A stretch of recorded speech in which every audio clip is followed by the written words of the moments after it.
Hey everybody, welcome back to another news roundup. Hope you guys been enjoying the content on the channel as of late. For this week, it's a pretty late week. Not much in the news for this week. Just got a couple things here and there that I just want to touch on, but pretty much just a pretty light week for news. So, excuse me also if you hear some noise in the background. It's just a little late when I'm recording this, so just excuse some of the noise. Just family up and about. So, um, but yeah, we're just gonna cut this intro and just dive right on in. So the big story for this week revolves around Megalopolis. We just can't get enough of Megalopolis on this channel, apparently.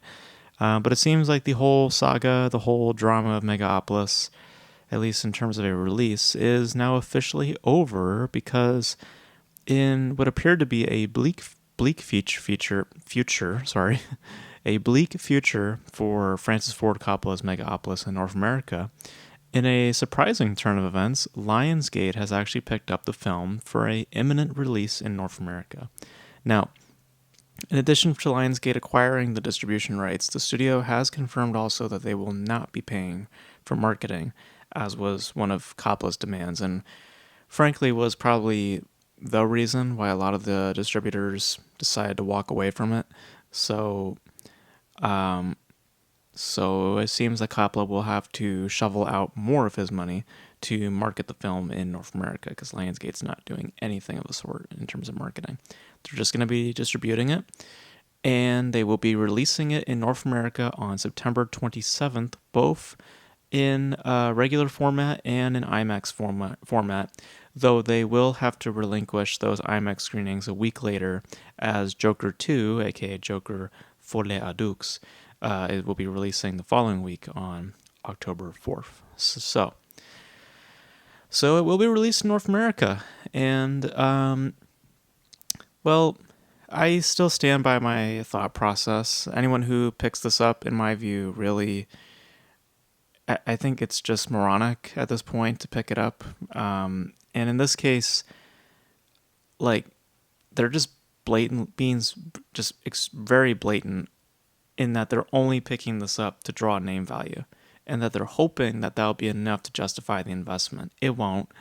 It's still going to be incredibly difficult to market this because what you're pitching to audiences is an original experimental piece that's also highly political, from what I've heard. I mean, it's very telling that the studio doesn't even want to put up money to market it. Like, they're not confident that it's going to do well, but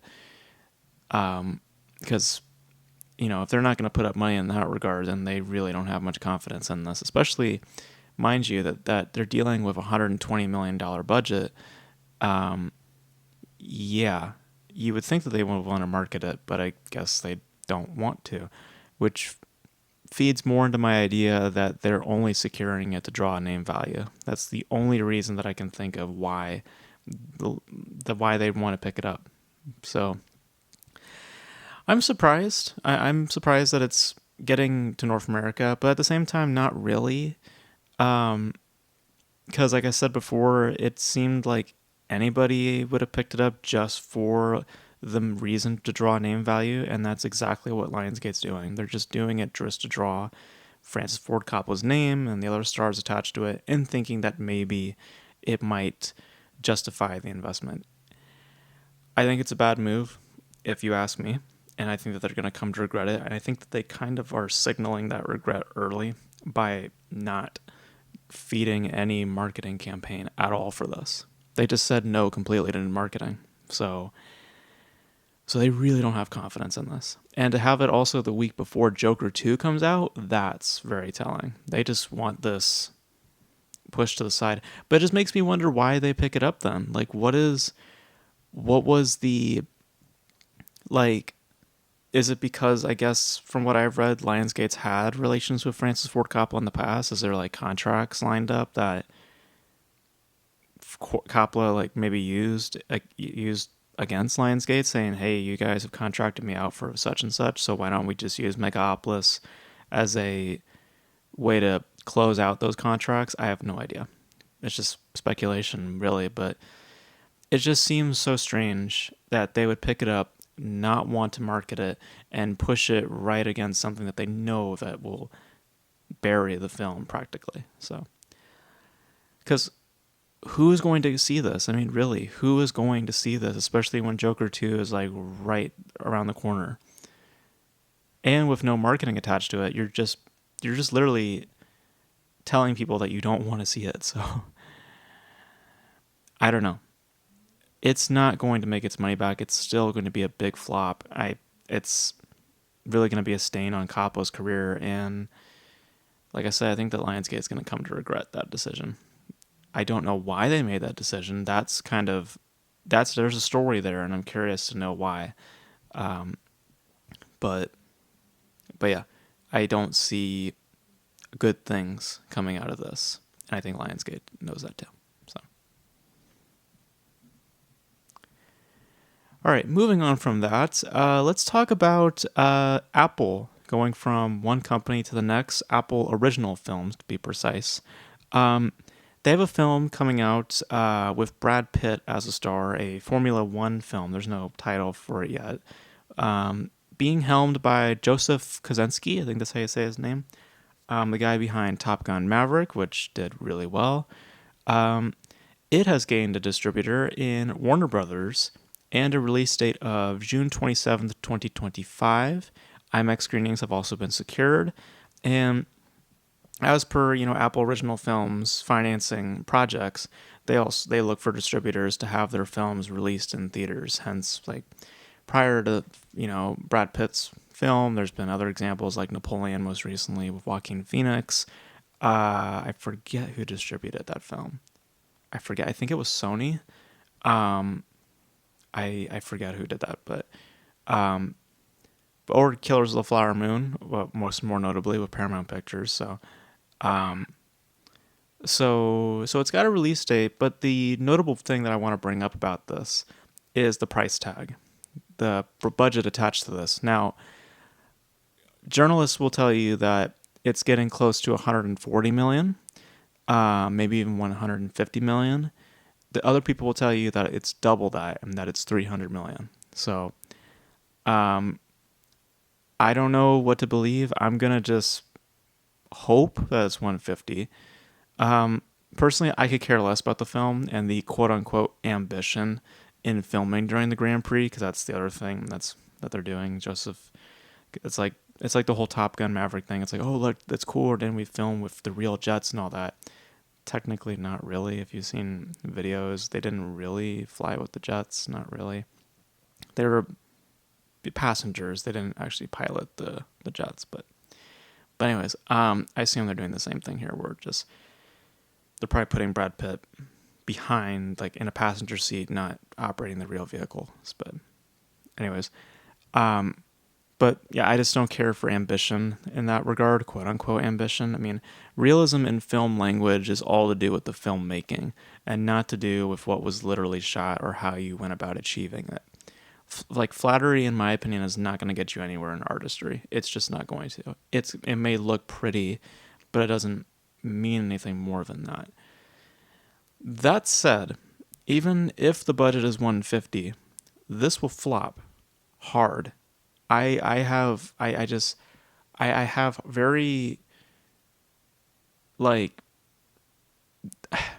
I think of it in the vein of like Gran Turismo. I think Gran Turismo ended up doing okay. I forget the budget attached to that film, but a budget of this size, which is 150 or potentially double that size, in this day and age is just, I don't know. That just seems doomed to fail. Like, it'll need like huge traction or it's going to be dead on arrival. So we'll see. We'll see how it goes. They're putting this in the summer, so they're probably hoping to replicate that Top Gun success, but I highly doubt that that's going to be the case. But we'll see what happens, and we'll see what the hell is going on with that budget, because oh my god, if it's $300 million, that is insane.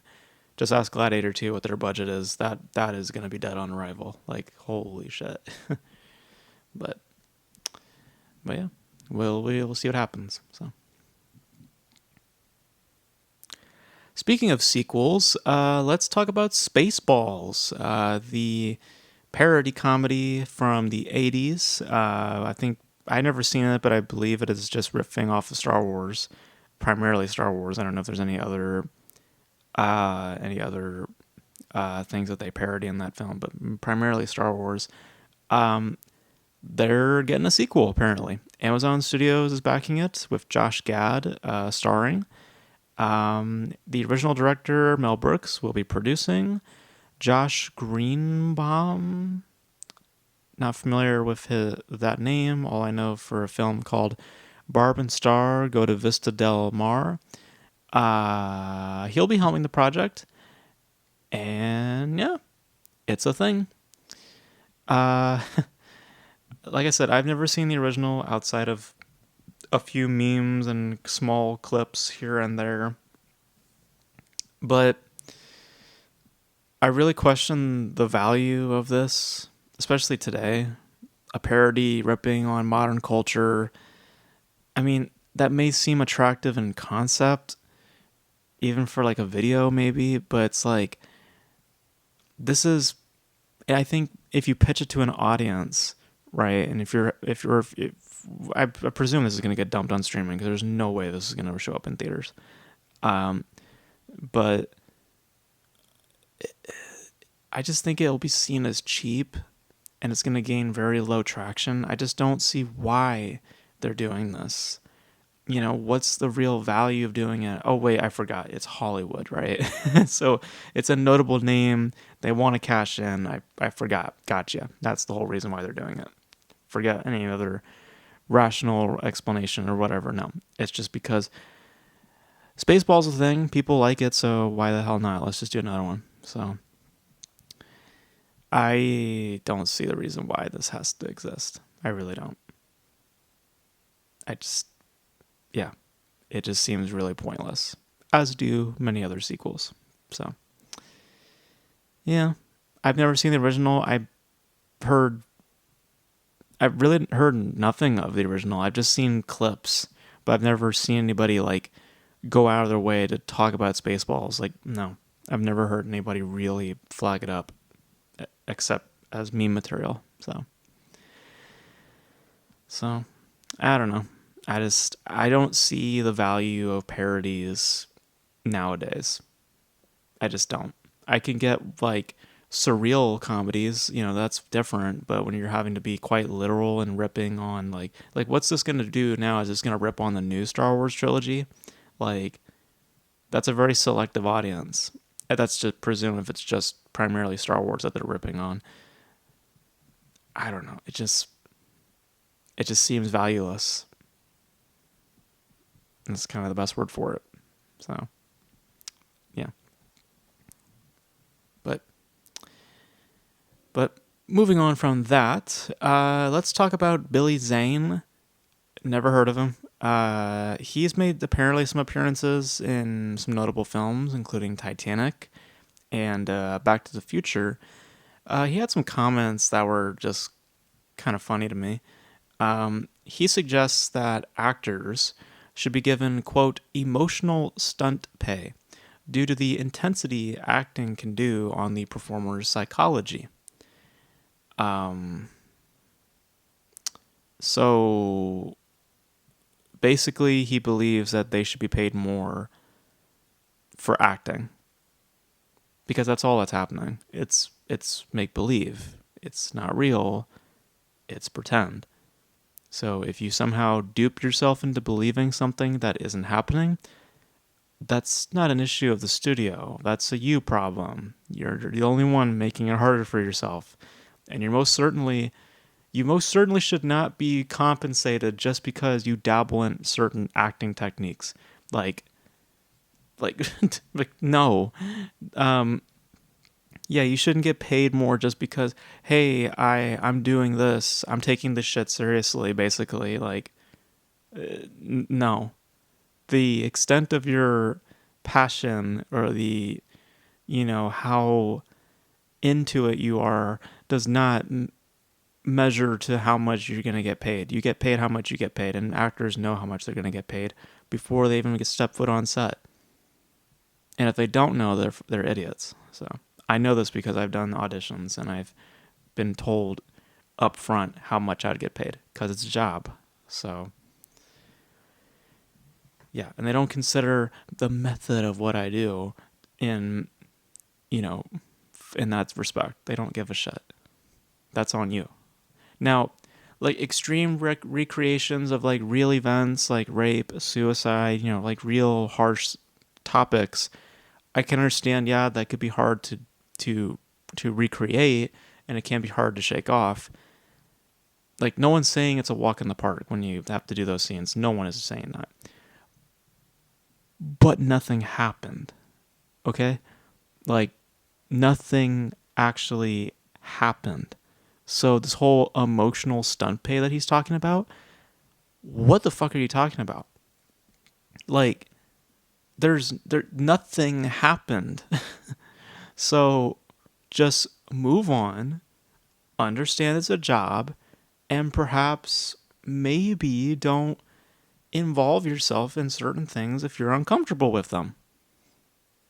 Oh, it's just I don't know. Hey, I'm taking this shit seriously. Can I get paid for caring more than others?